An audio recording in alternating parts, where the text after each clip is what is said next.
Kira and welcome to another weekly vlog. It is currently Monday the 10th of May, which means that it is now less than 2 weeks until my birthday, which just is completely wild to think about because honestly, can't believe that it is now almost halfway through 2021. Like, literally, how did that even happen? This year is going so quickly and I feel like each year that goes by seems to go by quicker and quicker. And on that topic, I am feeling slightly existential on the lead up to my birthday this year because this year I'm going to be 24, which just sounds like such a grown-up age to me. I think I've always associated that age as being like grown-up age because that was how old my mum was when I was born, so I feel like I've just got this connotation of 24 as being like a really adult and like properly grown-up age, which is obviously not necessarily true and, you know, no more different than 23 or 22 or probably 25, but it just has that connotation in my mind. And then also it's like the last year of my early 20s because when you hit 25 then you're like in your mid 20s, which again is completely arbitrary, but in my head I'm like, whoa, I'm like an actual grown-up now. And on one hand obviously I am, but then on the other hand I feel like I literally just left school. That's not true at all because I left high school in 2015 and then university in 2018, so it's been quite a few years, but it just feels like it was literally yesterday. So the fact that I'm officially going to be 24 just feels crazy. But aside from that minor existential crisis going on in my head, I'm very excited for my birthday because who doesn't love an excuse to celebrate and, you know, just enjoy all the good food. So that is what I'm going to have coming up over the next couple of weeks. But this week I want to focus a little bit more on productivity.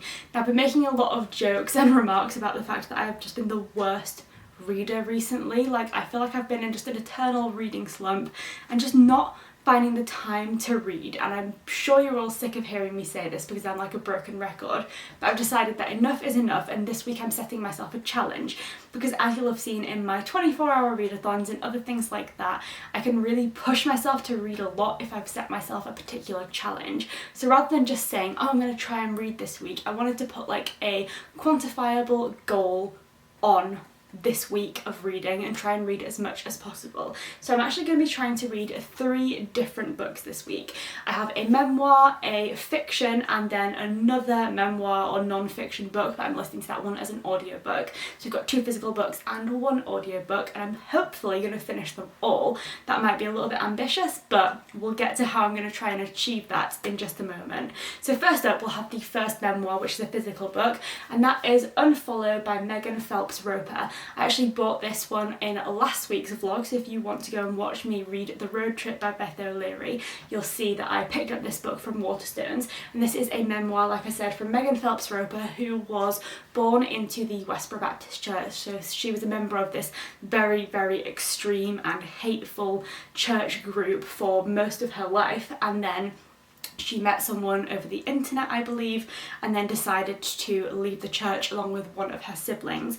But as with many cult scenarios, leaving the church doesn't just mean like deciding you're not going to be religious anymore. It means leaving your family, your friends, cutting off communication with everything that you've known, and also just trying to like reframe your entire view of the world, which you've come to realise isn't exactly how you want to view things, but you don't really know where to begin. So I feel like I'm already quite familiar with Megan's story because she actually did a podcast episode with Joe Rogan where she talked all about her experience of leaving the church, and it was so interesting. So when I saw this one in Waterstones, I knew immediately that I wanted to read it, and this book has, I believe, 286 pages in total. So that's memoir number 1. The second memoir, which is the one that I'm listening to on audiobook, is This Is Going to Hurt by Adam Kay, which is like a memoir or group of like stories and recollections about his experience, I think, as a junior doctor, and that one is 5 hours and 47 minutes long. And then the final book that I'm going to be reading is the fiction, and that is You Have to Make Your Own Fun Around Here by Frances Machen. This is one that I bought on the very first day when bookshops reopened on the 12th of April, and it sounds quite interesting. Em also bought this book and she didn't like it, she's just finished it, but I'm kind of tempted to see what I think of it as well. It's written by an Irish author. It's about a group of friends who grow up together, and then as they get a bit older they start to go in different directions and their life kind of takes slightly different turns. And I think I might like it, but I'm certainly interested to see how my experience compares to Em's. And this one has 267, I think, pages, 277 maybe, 277. So we've got 287 and 277 in physical books, which equals out a total of 564 pages of physical reading. So if I want to read these books over the next 5 days, so Monday to Friday, then I need to read essentially 112 pages a day, which sounds like kind of a lot, but equally if I carve that time aside and just take time that I would normally spend watching TikTok or watching YouTube or basically just not doing anything productive, I think I can very, very easily finish these 2 books. And then in terms of the audiobook, I go to the gym every day and I spend an hour at the gym at least, so I can easily squeeze in listening to This Is Going to Hurt by Adam Kay and enjoy that at the gym, and that could be my gym reading for the week. So essentially, my goal for the week and how I'm going to make sure that I finish these books is that I'm setting myself the goal of reading at least 100 physical pages every single day, and then also listening to my audiobook whilst at the gym. So I think that's very much achievable, and my ultimate goal is to finish them by Friday, but of course the full week is until Sunday, so I have until Sunday to finish them. Although if I can manage to push myself to read these all by Friday, I'll be very, very impressed with myself, and I'll give myself a little pat on the back, and I think that just might be exactly what I need to push myself out of this reading slump. I really do think that if I just have a week where I read a lot and make it a priority, then even if I don't read 100 pages every day forever, I think I'll be back into the habit of treating reading as a priority. So with that in mind, I'm currently on my lunch break from work, which seems to be where I always start my vlogs nowadays, and once I'm finished work this evening, all I have to do is make dinner. We've actually already been to the gym today, and so I'm just going to make dinner and then get started on some reading, which I'm so excited about because both of these books I think are going to be really, really good.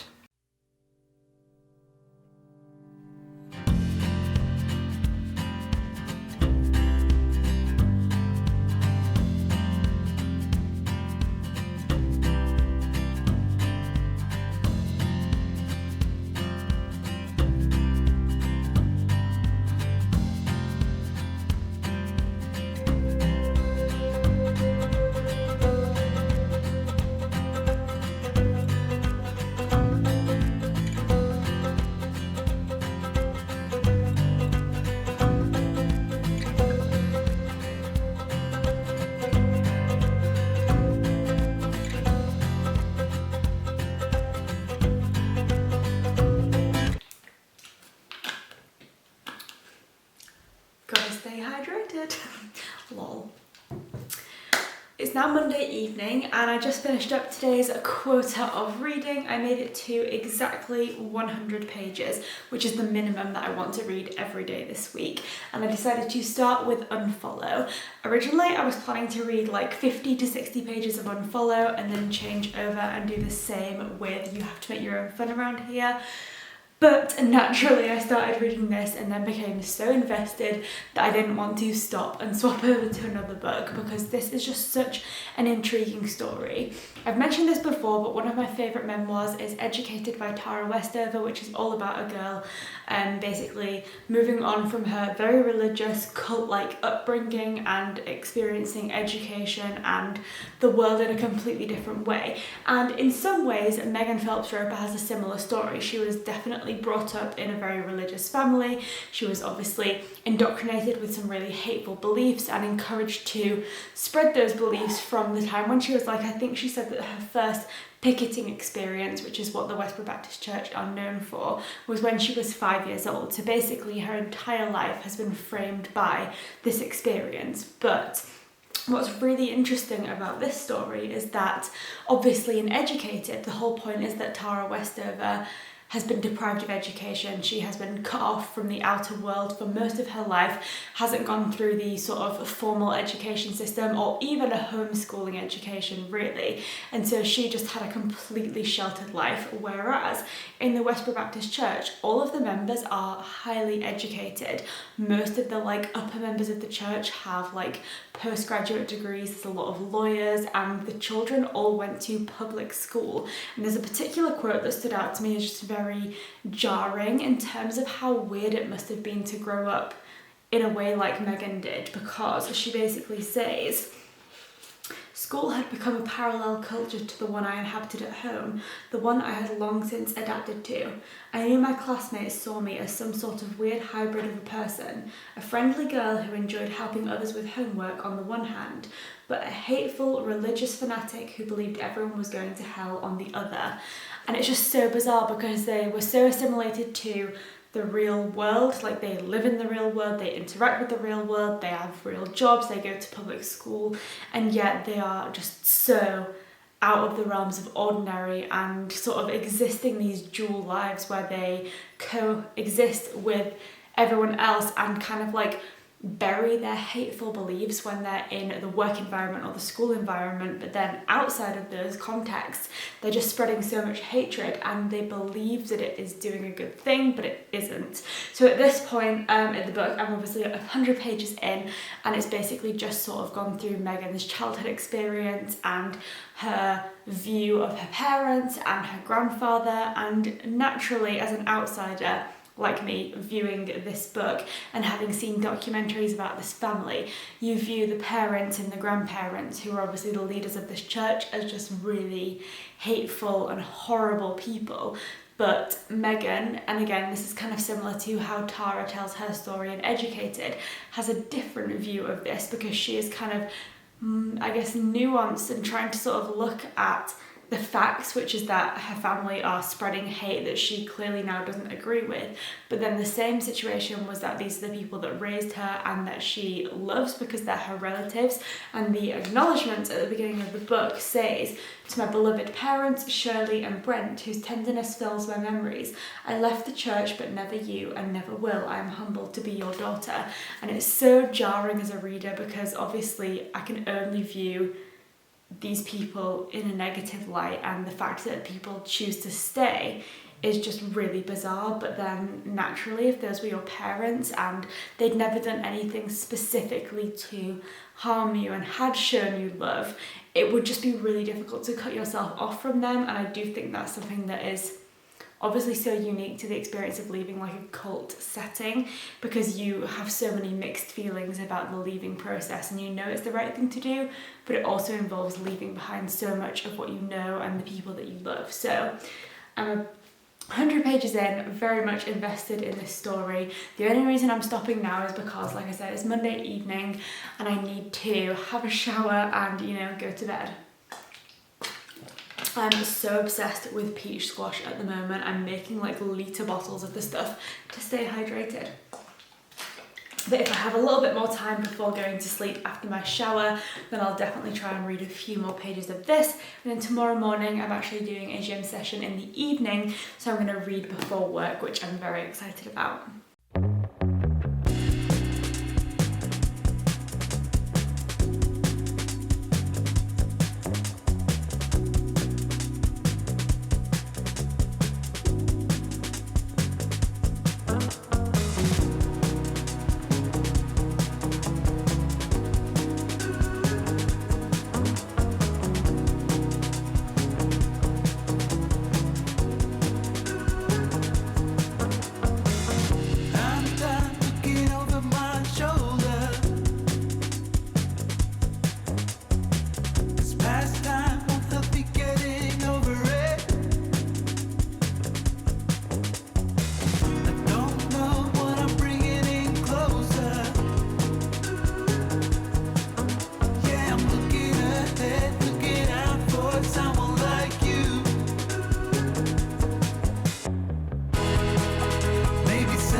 Good morning guys, it is now Tuesday, it's about 8:30 in the morning and I'm already on my second hot drink of the day, which definitely makes this morning a very good morning in my books.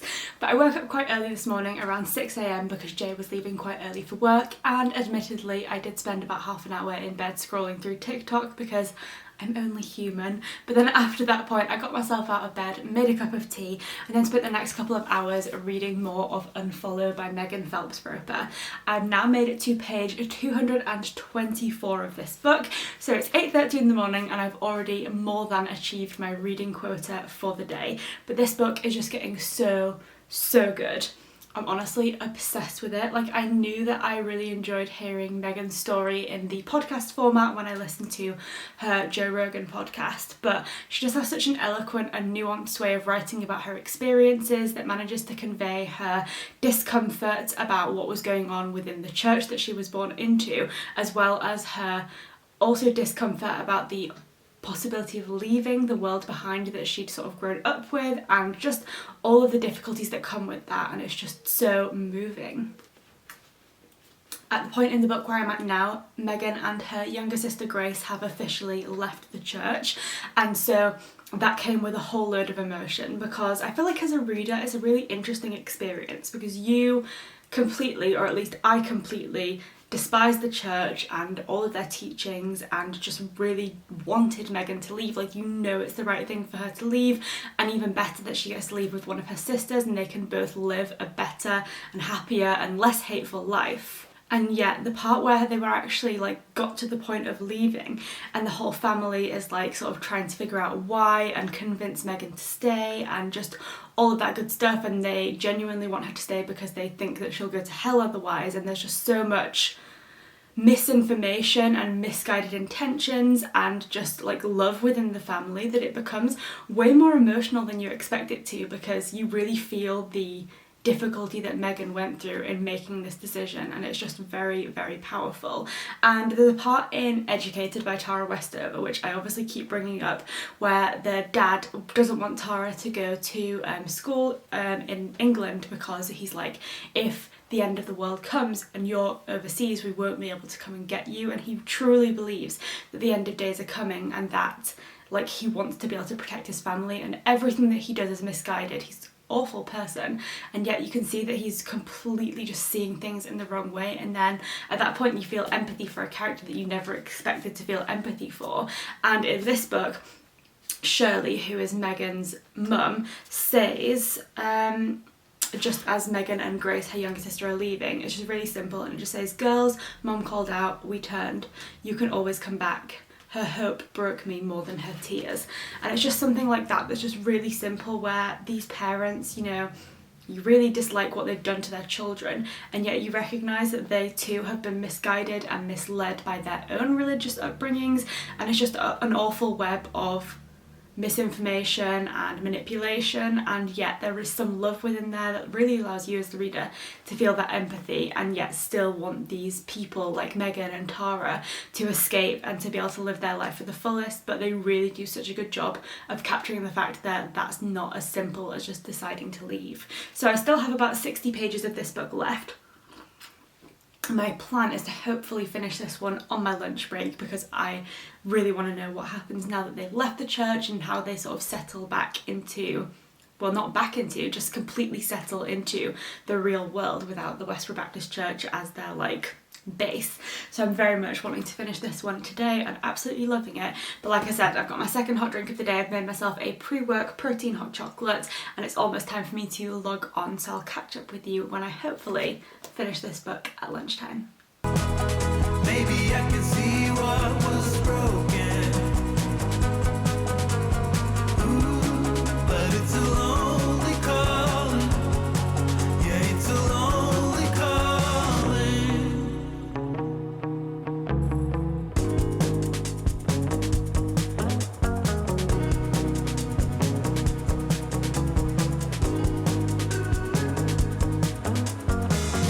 I'm done trying to fix what is broken.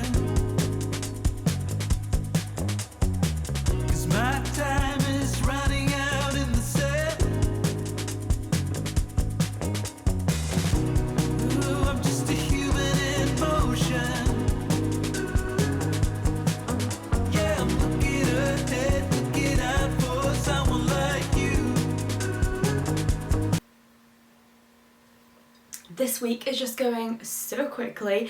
It is now Wednesday morning, but so far so good. My reading challenge is going very, very well, and I have now officially finished one whole book. Did a little bit of reading this morning, 51 pages in total, which brought me right to the end of Unfollow by Megan Phelps Roper. I feel like I've said a lot about this book so far. It brought up a lot of thoughts, and everything that I've said so far still rings true. But what I will say, just to conclude my thoughts on this book, is that the subtext of the title, Unfollow, is a journey from hatred to hope, leaving the Westboro Baptist Church.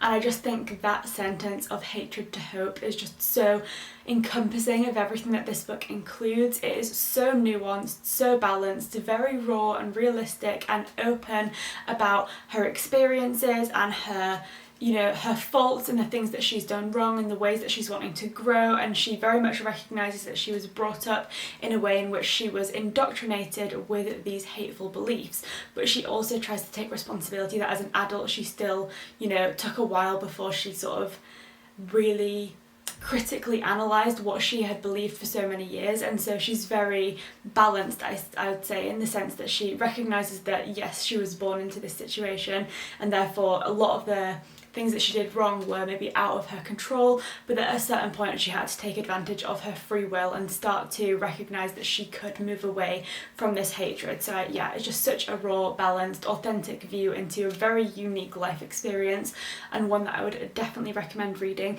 especially for anyone who's also a fan of Educated by Tara Westover, but just in general, such a good memoir, definitely one of my favourites, although I've read so many good memoirs recently and they're all just blowing me away because people have had such interesting lives. So this brings me to one book completely finished for this week's reading challenge and 287 pages read in total. Like I said, I read 51 pages this morning physically, and then I've also been listening to my audiobook. Managed to start This Is Going to Hurt by Adam Kay yesterday. This book had about 5 hours and 47 minutes I think in total, and I've got about 3 hours left, so I've listened to a bit over 2 hours now of that audiobook. And that is also a memoir of Adam Kay's experience of being like a junior doctor and his medical career sort of going up the ranks.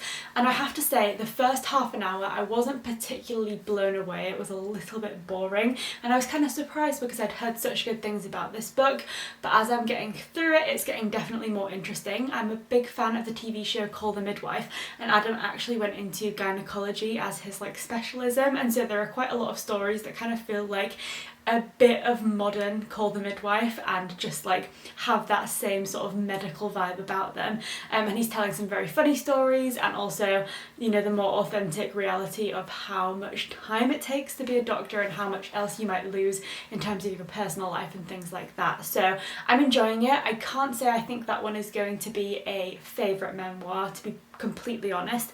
However, certainly enjoyable, and that's been my gym listen for the week, but I did listen to it while I was in the shower this morning so that I would be extra productive. In my last vlog, or maybe a couple of vlogs ago, I mentioned that I treated myself to some Function of Beauty shampoo and conditioner.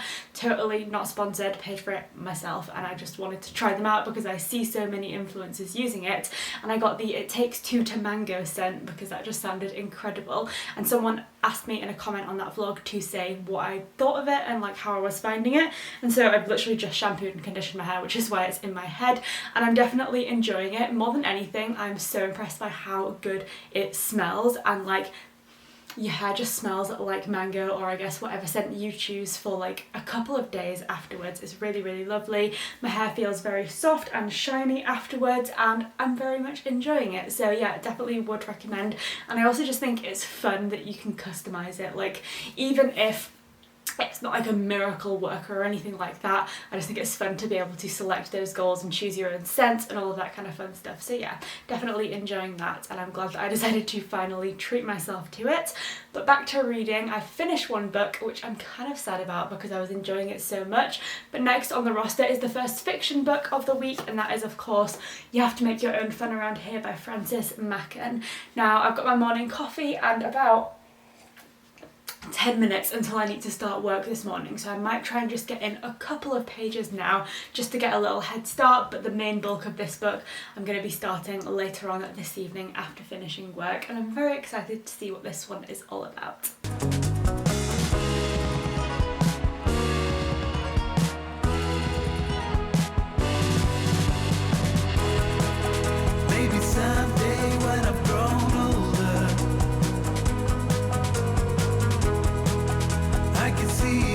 clear from above. Looking back on it all, maybe I can see what was broken. Ooh, but it's a lonely calling. Yeah, it's a lonely calling.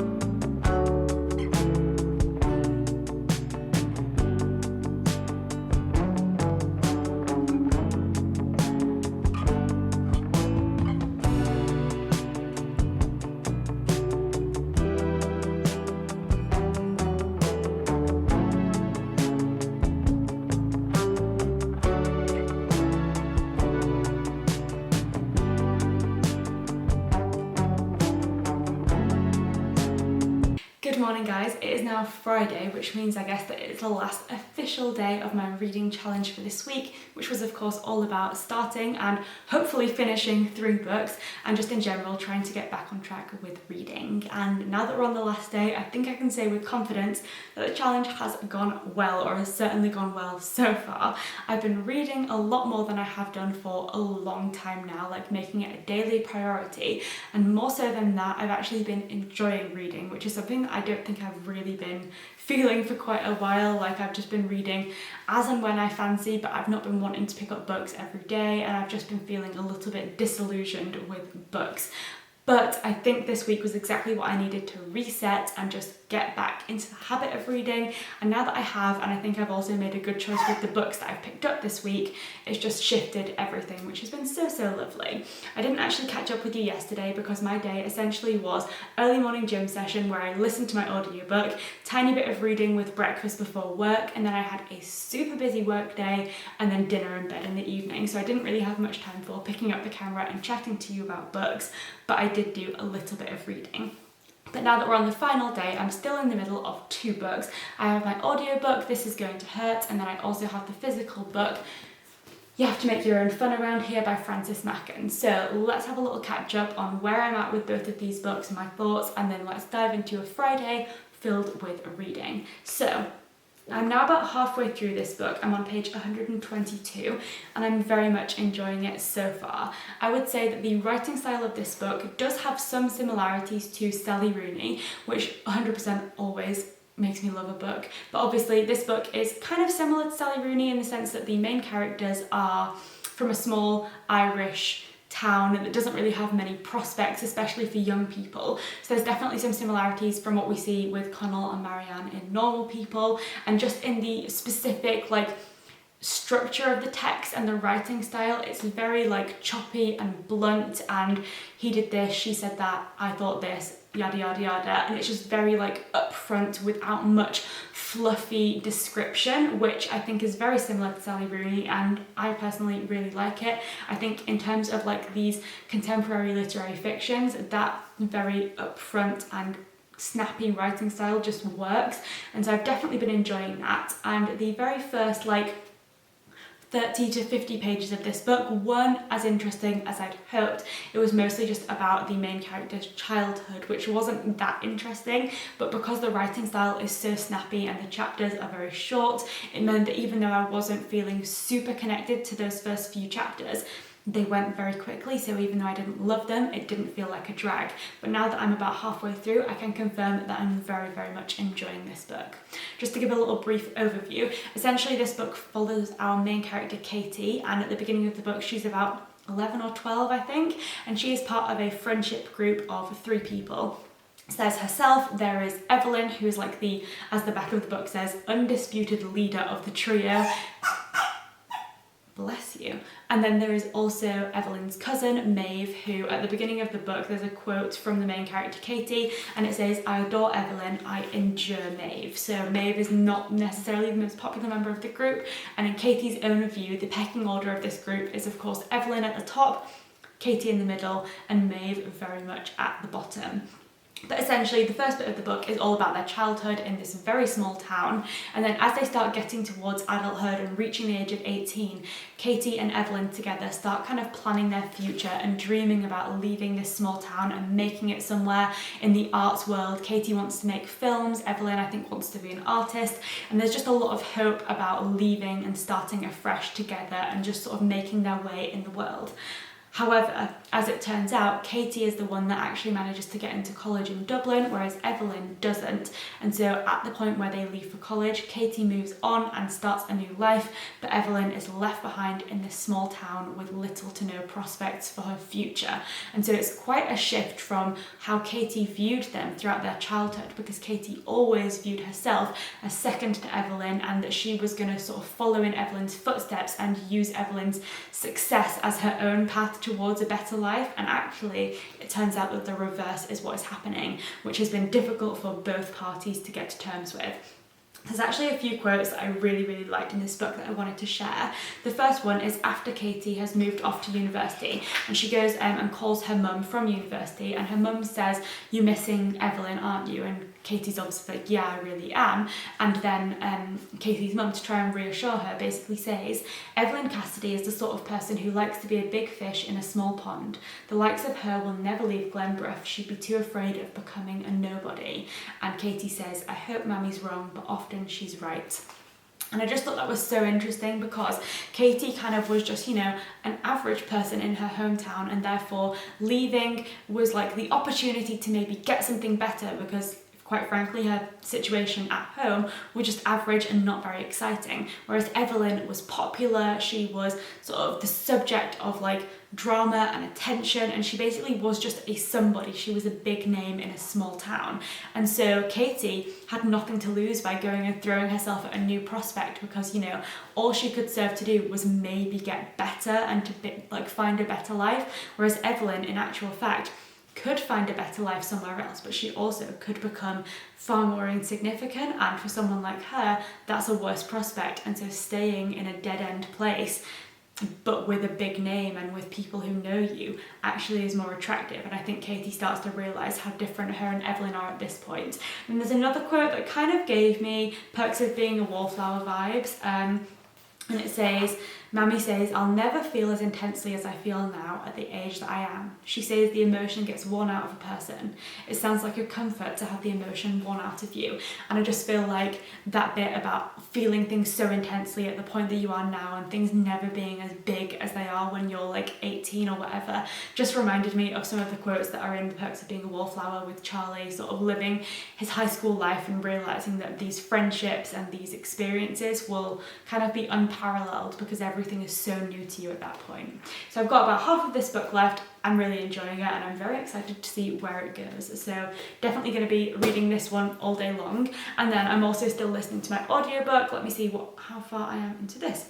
So I currently have 1 hour and 35 minutes left of this book. So I'm going to be listening to this one this afternoon when I go to the gym. But I'm definitely enjoying that one. Like I said, it's no groundbreaking memoir for me. It's not something that I think I'm going to think about for a long time afterwards, but it's very amusing and lighthearted and has some fun medical anecdotes, so I'm enjoying that one as well. So that's where I'm at with reading. It's the last day of the challenge, the final push, and I'm determined to finish both of those books by the end of today. So without further ado, I think it's time to make a cup of tea and do some more reading. I would be up waiting for you if you had to leave.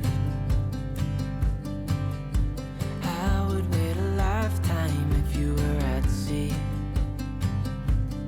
I just wanna say that I feel that our love is real. Maybe we should hurry up and seal the deal. Well, my friends, it is about 3 in the afternoon, and I'm very happy to say that my reading challenge has just been successfully completed. So it's Friday, I've read 3 books this week, and I couldn't be happier. So without further ado, let's jump into my thoughts on the 2 books that I just finished. Let's start with You Have to Make Your Own Fun Around Here, because I finished this one first.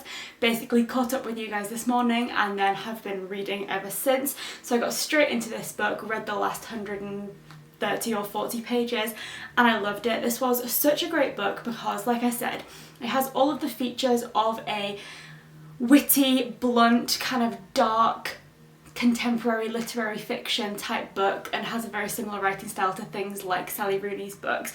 It's all about young people, and I think it's a very authentic look at the prospect of wanting to make something of your life and feeling like you are destined for bigger things in your small hometown, but then the reality of actually making that happen being a lot more difficult than maybe just dreaming about it when you're at school. So I think it's a really raw and authentic view into just like what it means to try and make your own way in the world. And also, I'd say the standout message about this book for me was in our main character Katie, we really see how much the view of ourselves that we are either told or, you know, create in childhood. So in Katie's instance, that's the view that she is secondary to Evelyn and will never be as good as Evelyn. I feel like this book really dives into the fact that those views and those perceptions of ourselves that we create in childhood can influence us all the way through into adulthood, even if those circumstances are no longer applicable or accurate whatsoever. So throughout Katie's adulthood and sort of early adulthood, we see that she's really held back by her own perception, that she's maybe not destined for great things, and that is all because of the way that she came to view herself as a result of her childhood friendships. And it's just so interesting, but also very true, and again very authentic and relatable, that, you know, we create these images and views and visions and perceptions of ourselves when we're very young, and actually, although in many other ways we change and grow and develop, those internal self-perceptions can be so, like, just so impactful on everything that you choose to do. So I thought it was just so well handled in the way that it explored that. There was also some mystery within this book that I won't dive into because it's quite a small portion of the book, but quite a surprising thing, I think, within the novel. It's not something that I necessarily expected at the beginning of the book, and it's just such a good book. I wasn't sure what I was going to think of this one because Em actually picked this one up at the same time as me. She read it and didn't like it, but I really, really did. So I gave this one 4 stars, and I'm very, very glad that I read it, and definitely would recommend it, especially to other fans of Sally Rooney's work and just people who like quite like a blunt, snappy, choppy, and just like very frank and authentic writing style, because I think that's exactly what this book was. So very much enjoyed this one. And then of course I finished listening to my audiobook, which was the lovely and for the most part very funny This Is Going to Hurt by Adam Kay. Now I say for the most part very funny because, like I said, this was a very anecdotal insight into his experience as a junior doctor, and also his decision to eventually leave the medical profession and move into something different. And it's all about excerpts from the diary that he kept as a junior doctor going up the ranks in the medical field, and it was mostly very light-hearted. The more serious parts were generally about how doctors are treated and the sort of working hours and pay and all of that kind of stuff, but at the very end it became quite harrowing, and you could tell that he really tried to make a poignant point about what he was trying to do with this entire novel, and I think it definitely had a very emotional effect, and you really felt the experiences that he had that eventually lead him to leave being a doctor. So very much an enjoyable read, funny for the most part, but also not without its more serious and considered points. So with that in mind, that has brought an excellent reading week to an end, and I couldn't be happier to have finished reading 3 books this week. I'm so glad, and I think I picked an excellent roster of books. Now before I finish up this reading vlog, I wanted to mention that actually yesterday, when I was having my super busy work day, I got a package in the mail which was from a very, very lovely subscriber and friend called Hannah, and she sent me a few bits that I wanted to share with you guys. So the first thing that she sent me is just so on point for me because we all know that I love a good cup of tea, and she sent me some loose leaf tea bags. We have a French breakfast tea, which I've never heard of before. I drink a lot of English breakfast tea, but this one says organic black tea, and the ingredients are black tea, rose petals, and natural vanilla flavour, and that sounds so nice. I've really been enjoying vanilla flavoured teas, so I think I'm going to love this one. And then we have a very delightful Earl Grey, because I love an Earl Grey, so I'm super excited to try these. The next thing is quite a funny little addition, right? And if you are from America or anywhere else that does these, you might not find it particularly amusing, but for me, she sent me these Thin Mint Girl Scout cookies. which seemed like such a novelty. Me and Jay were both so impressed with this because me and Hannah were having a conversation quite recently, and she asked if we had Girl Scout cookies or anything like the Girl Scouts here in the UK, and we do have things that are like Scouts and Girl Scouts, but they don't do anything like the cookies. And so to me, this literally just felt like a relic from a TV show, like something that gets talked about on telly, but I'd never actually like really considered that Girl Scout cookies are actually a real thing. I think they talked about in Friends maybe, and I just like never really thought about the fact that they're real, but they are. And so she sent me the Thin Mints, and the Thin Mints are vegan, which is excellent, so I'm definitely going to be trying these later, and I just thought it was so fun.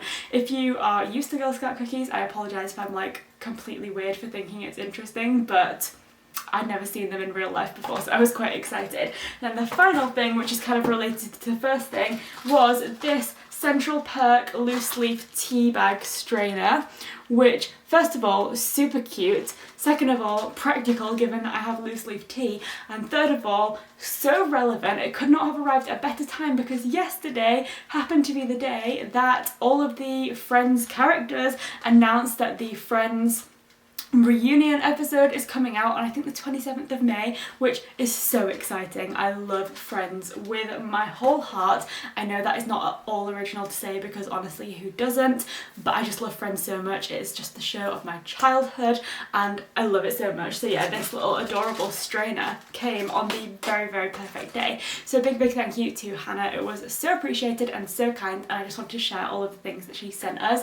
But with that in mind, I'll bring this reading vlog to an end. I hope you enjoyed seeing me get back into reading, challenge myself and finish 3 incredible books, all of which I would 100% recommend you pick up if you haven't already. I'd especially recommend Unfollow by Megan Phelps Roper for anyone who also liked reading Educated by Tara Westover, because that book was just so incredible. But all 3 of the books I read this week, wow, totally had a brain lapse then. All of the books that I read this week were really good. So with that in mind, before I lose my mind completely and lose the ability to talk, thank you so much for watching, and I'll see you next time.